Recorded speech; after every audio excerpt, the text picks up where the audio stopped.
Japan too is trying to prepare for war, but a war of a different kind.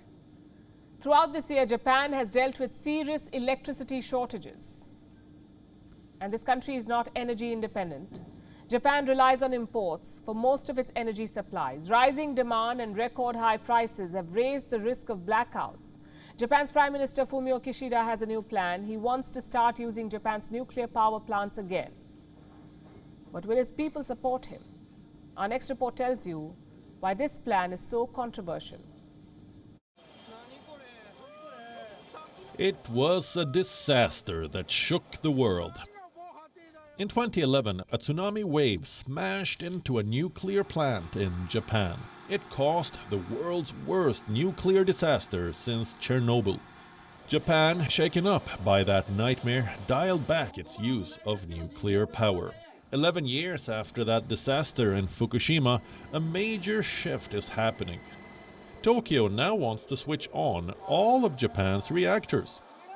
With regards to nuclear power plants, on top of ensuring the operation of the 10 already restarted reactors, the country will fully work toward restarting those reactors across the country that have already received permission. This is a controversial policy shift. When Fukushima happened, Japan had 50 operational nuclear power reactors. 46 were switched off. But recently, some plants were turned on again. As of April 2021, 9 more reactors were put back into service. Another 14 were under review. Kishida wants to operationalize all available reactors. And he doesn't intend to stop there. He plans to build new nuclear power plants too. Japan had almost dumped nuclear power. Now it is taking a complete U-turn. The reason is a brewing power crisis. Earlier this year, Tokyo narrowly avoided a power crisis.